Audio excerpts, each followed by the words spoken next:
দারুণ স্বাদের মজাদার বেগুনের আচার যদি কেউ দেখতে চান তাহলে আমার চ্যানেলের সঙ্গে থাকুন। নমস্কার বন্ধুরা, কেমন আছেন সবাই? আশা করি সবাই ভালো আছেন, সুস্থ আছেন আর নিরাপদে আছেন। আমিও আছি বেশ। চলে আসলাম প্রতিদিনের মতন নতুন একটা রেসিপি সঙ্গে নিয়ে। আশা করি আমার সকল বন্ধুরা আমার সঙ্গে থাকবেন। আজকে এনেছি, এই যে দেখুন বন্ধুরা, বেগুনের একটা মজাদার রেসিপি করব বলে। তাই আমি এখানে 2টা বেগুন নিয়েছি।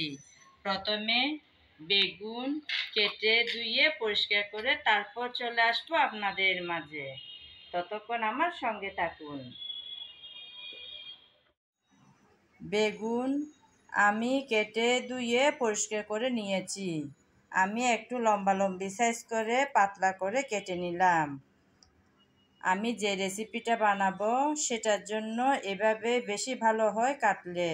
আজকে আমি বানাবো আচারি বেগুন। চলুন তাহলে রেসিপিটা করে নেওয়া যাক। রান্নাটা বসানোর জন্য চুলায় একটা প্যান বসিয়ে দিয়েছিলাম। প্যান গরম হয়ে যাওয়ার পর দিয়ে দিলাম সরষের তেল। তেল কিছুটা গরম হয়ে আসলো। গরম তেলে দিয়ে দিচ্ছি একটা তেজপাতা মাঝখানে চিড়ে 2 টুকরা করে। তারপর দেব 5 ফোড়ন।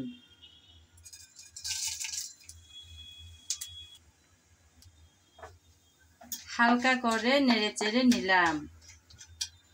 এখন দিয়ে দেব আগে থেকে রেডি করে রাখা বেগুনগুলো।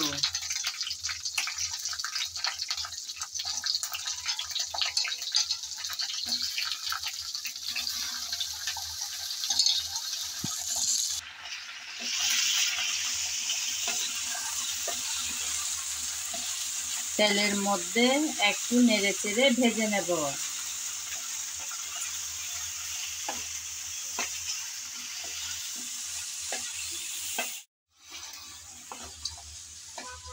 কিছুক্ষণ নেড়ে চেড়ে হালকা করে বেগুন ভেজে নিলাম।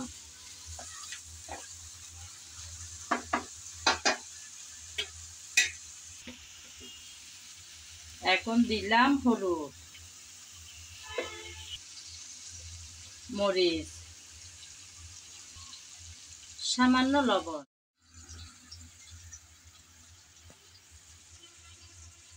এখন দেব জিরা, ধনিয়া, গরম মশলা, সামান্য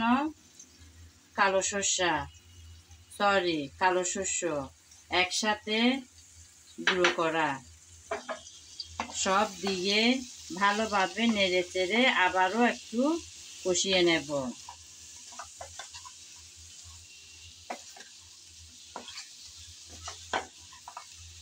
বেগুন এমন একটা সবজি যেটা আমার মনে হয় সবাই পছন্দ করে, সবার ঘরে ঘরে কম বেশি খাওয়া হয়,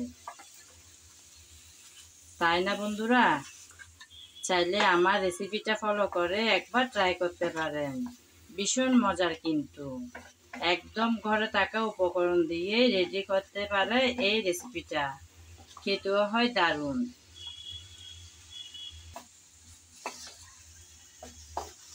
খুবই অল্প সময়ে রেডি করে ফেলা যায় এমন একটা সবজি। রান্না করতে খুব একটা সময় লাগে না। আমি নেড়ে চেড়ে একটু কষিয়ে নিয়েছি। এখন দিয়ে দেব আদা বাটা আর রসুন বাটা। আমি আদা আর রসুন একসাথে বেটে রেখেছিলাম, ওখান থেকে দিয়ে দিলাম কিছুটা পরিমাণে।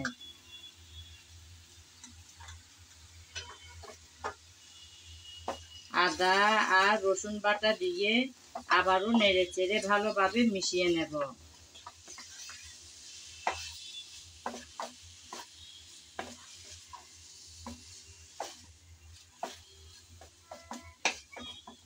কিছুক্ষণের জন্য রেখে দিলাম চুলার উপর।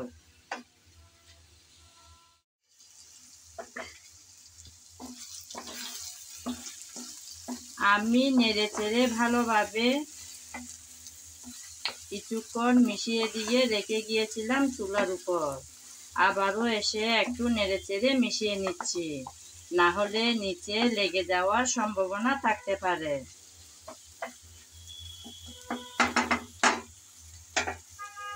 এখন দিয়ে দেব সামান্য পরিমাণ ভিনেগার।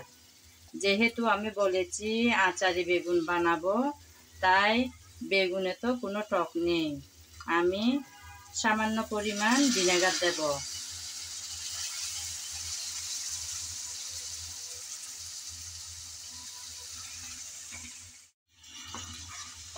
ভিনেগার দিয়ে আবারও একটু নেড়েচেড়ে মিশিয়ে নিলাম। আপনারা চাইলে এখানে তেঁতুলও দিতে পারেন, আমি তেঁতুল দিচ্ছি না, আমি ভিনেগার দিলাম।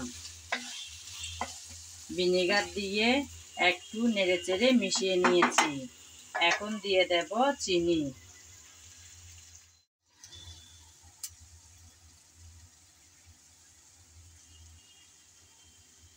মিষ্টিটা যে যেমন খেতে পছন্দ করেন সেরকম দেবেন।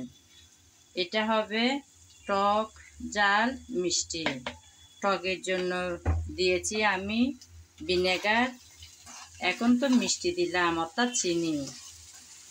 ঝাল দিয়েছি মরিচ, আরও একটু ঝাল দেব আমি। চিনি দিয়ে মিশিয়ে নিলাম। এখন দিয়ে দেব চিলি ফ্লেক্স।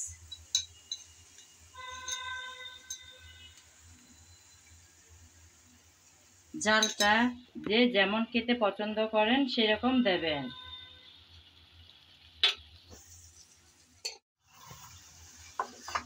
চিলি ফ্লেক্স দিয়ে আমি আবারও একটু নেড়েচেড়ে ভালোভাবে মিশিয়ে নিচ্ছি। চিনি একদম মিশে গেল, একদম মিশে গেল চিনিটা। আর বেশিক্ষণ লাগবে না কিন্তু আমার রেসিপিটা রেডি হতে।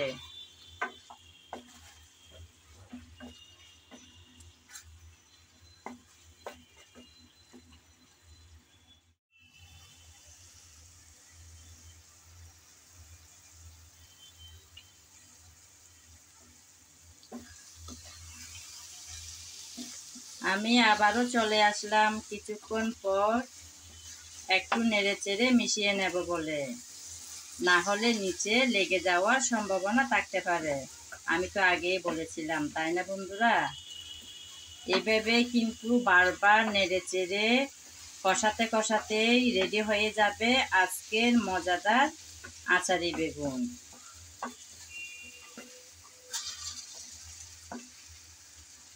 অনেকটাই সিদ্ধ হয়ে আসছে।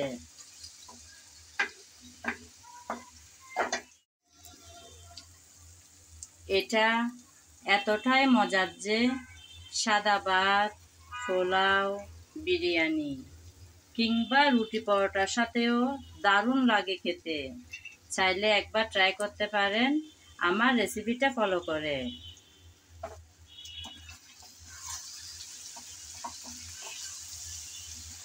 এভাবে নাড়তে নাড়তে কষাতে কষাতে একদম রেডি হয়ে গেল আমার আজকের এই রেসিপিটা।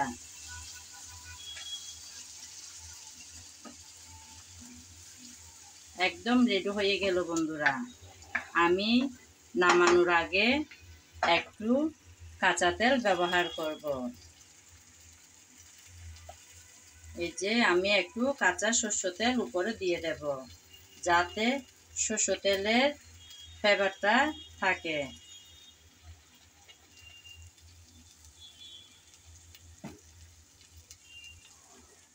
সরষের তেল দিয়ে আমি 2-1 মিনিট রেখেছিলাম। এখন একদম রেডি, একদম প্যান থেকে উঠে উঠে আসছে আজকের আচারটা। দেখুন বন্ধুরা, একদম রেডি হয়ে গেল। এরকম প্যানের গা থেকে উঠে উঠে আসলে মনে হবে ভালোভাবেই আচারটা রেডি হয়ে গেল। দেখুন বন্ধুরা, কতই না লোভনীয় দেখাচ্ছে। এটা দেখতে যেমন সুন্দর, খেতেও কিন্তু সেরকম অনেক মজার। আজ এ পর্যন্ত। সবাই ভালো থাকবেন, সুস্থ থাকবেন আর নিরাপদে থাকবেন।